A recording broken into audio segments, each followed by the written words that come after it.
Assalamualaikum warahmatullahi wabarakatuh. Perkenalkan, nama saya Ardian Setiawan.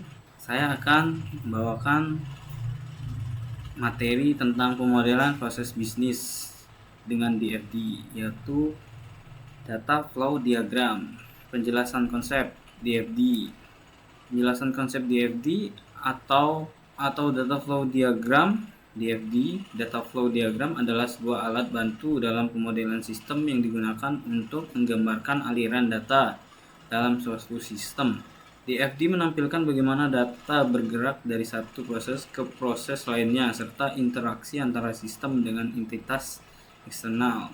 DFD sering digunakan dalam tahapan analisis sistem untuk memahami alur kerja suatu sistem secara visual. Yang kedua yaitu komponen utama DFD. Komponen utama DFD itu proses mewakili aktivitas atau transformasi data yang terjadi dalam sistem digambarkan sebagai lingkaran. Kedua yaitu aliran data, menunjukkan arah pergerakan data antara proses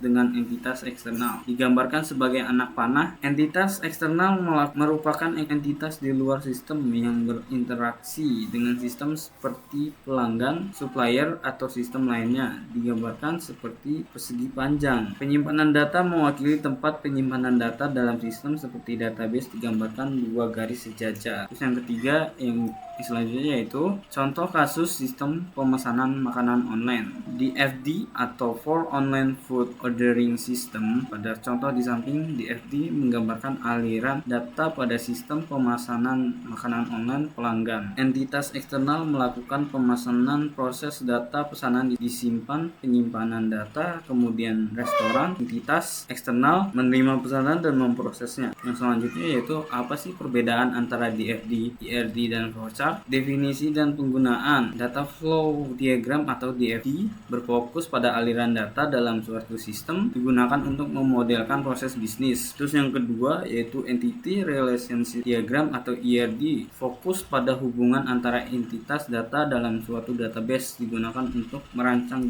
basis data. Terus yang ketiga yaitu flowchart, menggambarkan alur logika dari suatu proses, digunakan untuk menggambarkan langkah-langkah dalam suatu algoritma. Yang kedua yaitu tabel perbandingannya. Fitur itu ada fokus, simbol, tujuan, abstraksi. DFD yaitu ada aliran data, proses aliran data, entitas, penyimpanan data, memahami aliran data dalam sistem, tingkat tinggi atau fokus pada proses. IRD hubungan entitas data, entitas atribut, hubungan, merancang struktur database. Tingkat menengah fokus pada data. Flowchart itu terdiri dari satu yaitu alur logika proses, yang kedua yaitu simbol-simbol logika, start, stop, decision, dan lain-lain. Yang ketiga yaitu menggambarkan langkah-langkah algoritma. Yang keempat tingkat rendah atau fokus pada detail. Yang selanjutnya yaitu ekspor ke spreadsheet atau contoh DFD. Contoh di atas sistem pemesanan makanan online atau IRD. Contoh IRD untuk sistem pemesanan makanan online menunjukkan hubungan antara entitas pelanggan, menu, pesanan, dan pembayaran. Berikut adalah yang di bawah ini adalah IRD-nya. Terus yaitu ada IRD for a library system, yaitu ada flowchart. Contoh flowchart yaitu